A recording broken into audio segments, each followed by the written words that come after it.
Hi friends, സാപ്പിഡിയ മലയാളത്തിൻ്റെ ഏറ്റവും പുതിയൊരു വീഡിയോയിലേക്ക് എല്ലാവർക്കും സ്വാഗതം. ഇന്നത്തെ വീഡിയോ OTT അപ്ഡേറ്റുകളാണ്.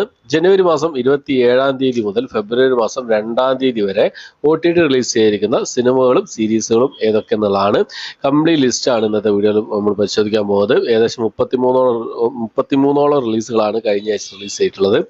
ഏതൊക്കെ എന്നുള്ളതാണ് ഇന്നത്തെ വീഡിയോ നമ്മൾ പരിശോധിക്കാൻ പോകുന്നത്. അപ്പോൾ നമുക്ക് ഏതൊക്കെ സിനിമകളും സീരീസുകളാണ് നോക്കാം. അതിൽ ഒന്നാമത്തെ സിനിമ എന്നുള്ളത് ഒരു ഡ്രാമ വിഭാഗത്തിൽപ്പെടുന്ന ഹിന്ദി മൂവിയാണ്. ദ സ്റ്റോറി ടെല്ലർ എന്നാണ് സിനിമയുടെ പേര് വരുന്നത്. ജിയോ സിനിമ വഴി ഹിന്ദി ഭാഷയിൽ ഈ ഒരു സിനിമ ഇപ്പോൾ മുതൽ അവൈലബിൾ ആണ്. അതുപോലെ തന്നെ ഡിസ്നി+ ഹോട്ട്സ്റ്റാറിൽ അവൈലബിൾ ആണ് ഈ ഒരു സിനിമ എന്നുള്ളത്. അടുത്തത് ഒരു ഇംഗ്ലീഷ് മൂവിയാണ്. ഇംഗ്ലീഷ് നേരത്തെ റിലീസ് ചെയ്ത സിനിമയാണ്. സ്ട്രേഞ്ച് ഡാർലിംഗ് എന്നാണ് സിനിമയുടെ പേര് വരുന്നത്. ഈ ഒരു സിനിമ ഒരു ക്രൈം ഹൊറർ ത്രില്ലർ വിഭാഗത്തിൽപ്പെടുന്ന സിനിമയാണ്. ഈ ഒരു സിനിമയുടെ OTT റിലീസ് ജിയോ സിനിമ വഴിയും ബിഗ് മൈ ഷോസ് വഴിയാണ് റിലീസ് ചെയ്തിട്ടുള്ളത്. ഇംഗ്ലീഷ്, തമിഴ്, തെലുങ്ക്, ഹിന്ദി ഭാഷകളായിട്ടാണ് ഈ ഒരു സിനിമ അവൈലബിൾ ആയിട്ടുള്ളത്. അടുത്തൊരു ആനിമേഷൻ അഡ്വഞ്ചർ ഡ്രാമ വിഭാഗത്തിൽപ്പെടുന്ന ഒരു ഇംഗ്ലീഷ് മൂവിയാണ്. മോന 2 എന്നാണ് സിനിമയുടെ പേര് വരുന്നത്. ഇന്ത്യക്ക് പുറത്ത് ആമസോൺ പ്രൈമിൽ 2 ഓപ്ഷനിൽ ഇപ്പോൾ മുതൽ അവൈലബിൾ ആണ് ഈ ഒരു സിനിമ എന്നുള്ളത്. അടുത്തൊരു തെലുങ്ക് ഡ്രാമ ത്രില്ലർ വിഭാഗത്തിൽപ്പെടുന്ന സിനിമയാണ്. Dolly story of a warrior എന്നാണ് സിനിമയുടെ പേര് വരുന്നത്. യൂട്യൂബിലാണ് ഈ ഒരു സിനിമ ഇപ്പോൾ മുതൽ അവൈലബിൾ ആയിട്ടുള്ളത്. അടുത്തത് കോടെ മുരുക എന്ന് പറയുന്ന തമിഴ് മൂവിയാണ്. ഒരു കോമഡി വിഭാഗത്തിൽപ്പെടുന്ന സിനിമയാണ്. ടെൻറ്റുകോട്ട OTT പ്ലാറ്റ്ഫോം വഴിയാണ് ഈ ഒരു സിനിമ ഇപ്പോൾ മുതൽ അവൈലബിൾ ആയിട്ടുള്ളത്. അടുത്ത സിനിമ എന്നുള്ളത് ഒരു റൊമാൻറ്റിക് കോമഡി ഡ്രാമ വിഭാഗത്തിൽപ്പെടുന്ന ഒരു തെലുങ്ക് മൂവിയാണ്. അടി ഒക്ക ഇഡിലെ എന്നാണ് സിനിമയുടെ പേര് വരുന്നത്. ആമസോൺ പ്രൈമിലാണ് ഈ സിനിമ ഇപ്പോൾ മുതൽ അവൈലബിൾ ആയിട്ടുള്ളത്. അടുത്തൊരു ഹൊറർ ത്രില്ലർ വിഭാഗത്തിൽപ്പെടുന്ന തമിഴ് മൂവിയാണ്. അഷ്ടകർമ്മ എന്നാണ് സിനിമയുടെ പേര് വരുന്നത്. ആമസോൺ പ്രൈമിലാണ് ഈ സിനിമ റിലീസ് ചെയ്തിട്ടുള്ളത്. തമിഴ് ഭാഷ മാത്രമേ അവൈലബിൾ ആയിട്ടുള്ളൂ. അടുത്തത് ഒരു കോമഡി വിഭാഗത്തിൽ പ്പെടുന്ന ഒരു കൊറിയൻ സീരീസ് ആണ്. എമർജൻസി കപ്പിൾ എന്നാണ് സീരീസിന്റെ പേര് വരുന്നത്. ഒരു റൊമാൻറ്റിക് കോമഡി വിഭാഗത്തിൽപ്പെടുന്ന സീരീസ് ആണ്. തമിഴ്, തെലുങ്ക്, ഹിന്ദി ഭാഷകളായിട്ട് MX പ്ലെയറിൽ ആമസോൺ പ്രൈമിലായിട്ടാണ് ഈ ഒരു സീരീസ് അവൈലബിൾ ആയിട്ടുള്ളത്. അടുത്തൊരു കോമഡി വിഭാഗത്തിൽപ്പെടുന്ന ഒരു മാൻറ്റേറിയൻ മൂവിയാണ്. ഹലോ ബേബീസ് എന്നാണ് സിനിമയുടെ പേര് വരുന്നത്. നെറ്റ്ഫ്ലിക്സിലാണ് ഈ ഒരു സിനിമ അവൈലബിൾ ആയിട്ടുള്ളത്. അടുത്തൊരു ഡ്രാമ വിഭാഗത്തിൽപ്പെടുന്ന ഒരു ഇന്തോനേഷ്യൻ മൂവിയാണ്. ഹോം സ്വീറ്റ് ലോൺ എന്നാണ് സിനിമയുടെ പേര് വരുന്നത്. നെറ്റ്ഫ്ലിക്സിലാണ് ഈ ഒരു സിനിമ അവൈലബിൾ ആയിട്ടുള്ളത്. അടുത്തൊരു കോമഡി ഡ്രാമ വിഭാഗത്തിൽപ്പെടുന്ന ഒരു സീരീസ് ആണ്. ഒരു ഇംഗ്ലീഷ് സീരീസ് ആണ്. MO എന്നാണ് സീരീസിന്റെ പേര് വരുന്നത്. 2ാമത്തെ സീസൺ ആണ്. അപ്പോൾ ഇംഗ്ലീഷ് ഭാഷയിൽ നെറ്റ്ഫ്ലിക്സിലാണ് ഈ ഒരു സീരീസ് അവൈലബിൾ ആയിട്ടുള്ളത്. അടുത്ത ഡ്രാമ ത്രില്ലർ വിഭാഗത്തിൽപ്പെടുന്ന തെലുങ്ക് മൂവിയാണ്. പൊത്തുഗഡ എന്നാണ് സിനിമയുടെ പേര് വരുന്നത്. ETV വഴിയാണ് ഈ ഒരു സിനിമ അവൈലബിൾ ആയിട്ടുള്ളത്. അടുത്ത നമ്മുടെ അല്ലു അർജുന്റെ പുഷ്പ 2 ദ റൂൾ എന്ന് പറയുന്ന സിനിമയാണ്. ഈ സിനിമയുടെ റീലോഡ് വേർഷനാണ് വന്നിട്ടുള്ളത്. അതായത് തിയേറ്റർ റിലീസ് ചെയ്ത സിനിമയിൽ നിന്നും 20 മിനിറ്റ് കൂടുതലുള്ളതായിരിക്കും വരുന്നത്. അത് പിന്നീട് തിയേറ്റർ റിലീസ് ചെയ്തിരുന്നു. ഹിന്ദി, തമിഴ്, തെലുങ്ക്, മലയാളം, കന്നഡ ഭാഷകളായിട്ട് ഈ ഒരു 3 മണിക്കൂർ 44 മിനിറ്റ് ദൈർഘ്യമുള്ള ഫയലാണ് റിലീസ് ചെയ്തിട്ടുള്ളത്. നെറ്റ്ഫ്ലിക്സ് വഴിയാണ് റിലീസ് ചെയ്തിട്ടുള്ളത്. അടുത്തത് ദ വിച്ച് റിവെഞ്ച് ആണ്. ഒരു ഹൊറർ ഫാന്റസി വാർ ഡ്രാമ വിഭാഗത്തിൽപ്പെടുന്ന ഇംഗ്ലീഷ് മൂവിയാണ്. തെലുങ്ക്, തമിഴ്, ഇംഗ്ലീഷ്, ഹിന്ദി, ഉക്രൈൻ ഭാഷകളായിട്ട് Amazon Prime, book my shows വഴിയാണ് ഈ സിനിമ അവൈലബിൾ ആയിട്ടുള്ളത്. അടുത്തത് കോമഡി ഡ്രാമ വിഭാഗത്തിൽപ്പെടുന്ന ഒരു ഇംഗ്ലീഷ് മൂവിയാണ്. യു ആർ കോർഡിയലി ഇൻവൈറ്റ് എന്നാണ് സിനിമയുടെ പേര് വരുന്നത്. ഇംഗ്ലീഷ്, തമിഴ്, തെലുങ്ക്, ഹിന്ദി, മലയാളം, കന്നഡ ഭാഷകളായിട്ട് ആമസോൺ പ്രൈമിലാണ് ഈ സിനിമ അവൈലബിൾ ആയിട്ടുള്ളത്. അടുത്തത് തമിഴ് ത്രില്ലർ മൂവിയാണ്. കനൽ എന്നാണ് സിനിമയുടെ പേര് വരുന്നത്. ഈ സിനിമ ഇപ്പോൾ മുതൽ അവൈലബിൾ ആണ്. ഡീറ്റെയിൽ റിലീസ് ചെയ്തിട്ടുണ്ട്. അടുത്ത സിനിമ എന്നുള്ളത് മലയാളത്തിൽ റിലീസ് ചെയ്ത സിനിമയാണ്. ഒരു ആക്ഷൻ ത്രില്ലർ വിഭാഗത്തിൽപ്പെട്ട സിനിമയായ ഐഡന്റിറ്റി എന്ന് പറഞ്ഞ സിനിമ.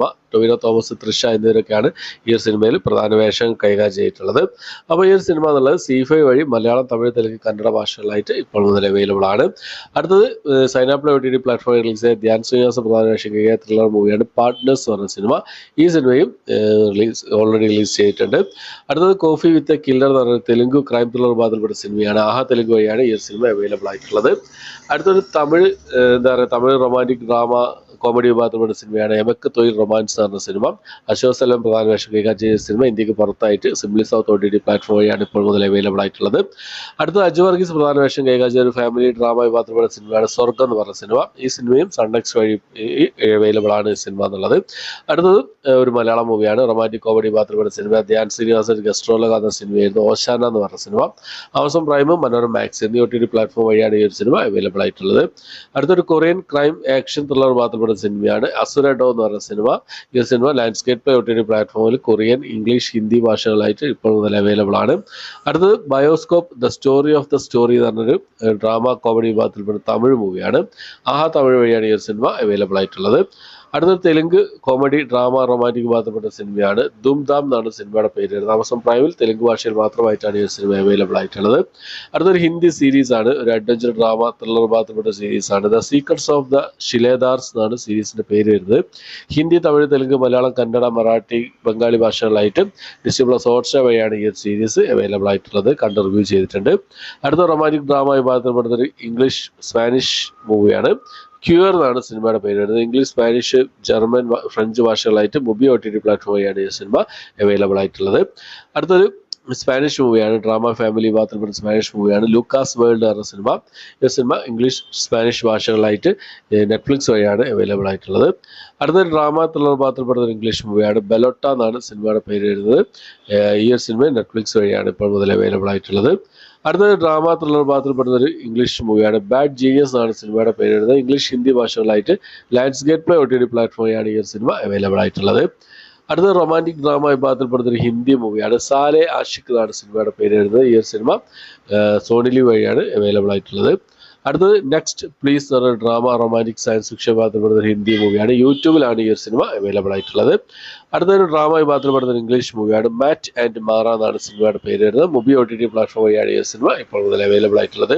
അപ്പോൾ ഇത്രയും സിനിമകളാണ്, അതായത് 33ഓളം സിനിമകളാണ് കഴിഞ്ഞ ഒരാഴ്ചയായിട്ട് OTT റിലീസ് ചെയ്തായിട്ടുള്ളത്. ജനുവരി മാസം 27-ാം തീയതി മുതൽ ഫെബ്രുവരി മാസം 2-ാം തീയതി വരെ റിലീസ് ചെയ്തായിട്ടുള്ളത്. അപ്പോൾ ഈ ലിസ്റ്റിലേതൊക്കെ സിനിമകളാണ് നിങ്ങൾ കണ്ടത്, ഏതൊക്കെയാണ് നിങ്ങളുടെ അഭിപ്രായങ്ങൾ എന്തൊക്കെയാണെന്നുള്ള കാര്യങ്ങളൊക്കെ കമന്റ് ബോക്സിൽ രേഖപ്പെടുത്താൻ ശ്രമിക്കാം. അപ്പോൾ അത്രയാണ് ഇന്നത്തെ വീഡിയോ ഇഷ്ടപ്പെട്ടെങ്കിൽ ലൈക്ക് ചെയ്യാൻ, ഷെയർ ചെയ്യാൻ, സബ്സ്ക്രൈബ് ചെയ്യാൻ മറക്കാതിരിക്കാം. പുതിയൊരു വീഡിയോ ആയിട്ട് വരുന്നതായിരിക്കും. ബൈ.